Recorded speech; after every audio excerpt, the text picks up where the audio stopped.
Dahil nanguna rin ako sa high school, tuwang-tuwang na naman ang aking ina. Manang-mana ka talaga sa akin, anak.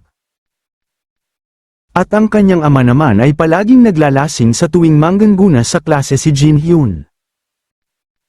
Salita naman dito ang ama, anak, alam mo ba? Ikaw lang ang meron sa amin ng iyong ina. Ganun din po ako, ama. Kaya huwag ka na masyadong mag-inom. Tugon naman ni Jin Hyun. Sa isip naman ni Jin Hyun, namatay ang akin ama dahil sa stomach cancer 2 years ago. Kung patuloy siyang mag-iinom ng ganto, maaring mapabilis ang proseso. Tingin ko ito na ang oras, kung hindi ko ito gagawin ngayon baka mahul na ang lahat. Salita naman ito, ama, maaari ka bang makinig sa pabor ko? Oo naman anak, sabi ng ama. Sambit naman ni Jin Hyun. Huwag na ama, bukas na lang matulog ka na muna sa ngayon. Kinabukasan sa hapagkainan, nagsalita ang ina ni Jin Hyun sa kanyang ama, kamusta ang tiyan mo? Dahil sa pag-inom mo yan ng sobra.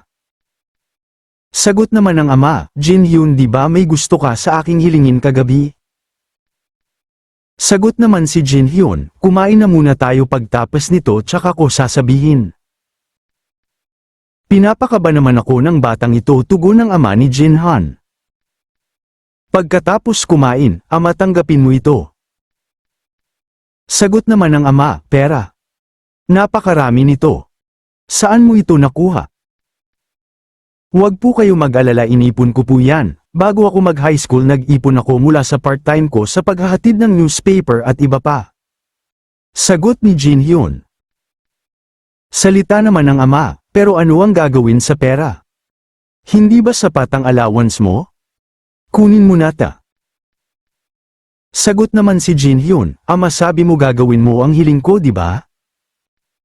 Gamit ang pera na ito, gusto ko pong magpa-check up ka. Yun lang, ama. Bakit naman biglaan, may nangyari ba saad ng ama ni Jin Hyun? Wala naman po, sadyang lahat lang ngayon ay nagpapagastroscopy na. Dahil gusto ko pa makatiyak na healthy ka, kaya pakiusap tanggapin nyo na ang pera. Pero sa isip ni Jin Hyun, hindi naman talaga yan ang rason, makatapos ang 2 taon mamatay ang aking ama dahil sa terminal stomach cancer. At ngayon marahil may tumor ng tumutubo sa kanyang tiyan. Kung maaga pa namin ito ng maaga, maaari itong magamot at sana mahanap ito sa pamamagitan ng gastroscopy. Maaaring mabuhay ang aking ama. Salita naman ng ina, anak, paano naman ang ina? Majay, ipon din po ako para sa inyo, ina, saad ni Jin Hyun. Inabot naman ng ama ang pera pabalik, walang rason para magpa-check up ako. Anak, halata naman na ang iyong ama ay bata pa, wala rin akong nararamdaman na kahit ano, kaya walang rason para gawin ko yan at ayaw ko rin masayang ang pera na inipon mo para lang magpa-check up. Nagulat naman dito si Jin Hyun at sa isip niya, kung di namin maagapan ang umpisang parte, hindi na namin ito magagamot. Patuloy naman ng ama, Jin Hyun, magaling na naiisip mo ang kalagayan ko pero walang rason para gawin natin ito, sa hinaharap aayos ang kita ng ating family restaurant at magpapa-check up ako. Mag-focus ka na lang muna sa pag-aaral at ang paggawa ng pera ay isaalang-alang mo sa iyong ama. Sa isip naman ni Jin Hyun, ano ang gagawin ko?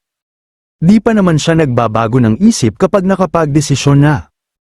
Salita naman si Jin Hyun, ama, sinabihan mo ko, na ang lalaki hindi dapat nila binabawi ang pangako nila, nangako ka ama, nagagawin mo ang pabor ko, pakiusap magpa-check up ka na.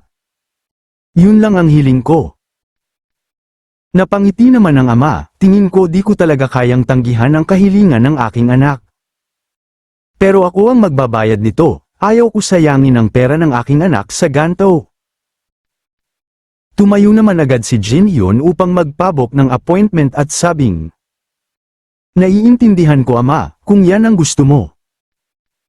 Salita naman ng ina, marahil masaya ka ngayon na may mabuti kang anak.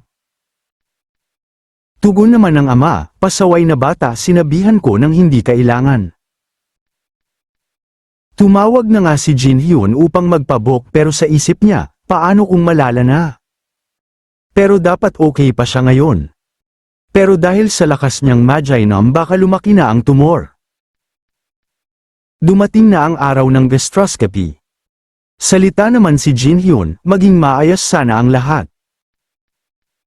Oo naman, wag ka na mag-alala, saad naman ng ama. Pumasok na sa school si Jinhyun pero tumatakbo pa rin sa isip niya ang ama. Gusto ko sumama sa ospital pero di naman ako maaaring lumiban sa klase. Early stage pa lang yun. Paulit-ulit na sinasabi ni Jinhyun sa kanyang sarili. Early stage pa lang yun dahil madali pa itong maagapan. Tumayo naman dito si Jinhyun sa klase, pasensya na pero may emergency, kailangan ko nang umuwi. Nagmamadali naman si Jinhyun na makauwi at pagbukas ng pinto hinanap agad ang ama, ngunit inaam kanyang naabutan, inakamusta ang resulta. Saad naman ng ina, maayos naman ang lahat. Nagulat na lang si Jinhyun.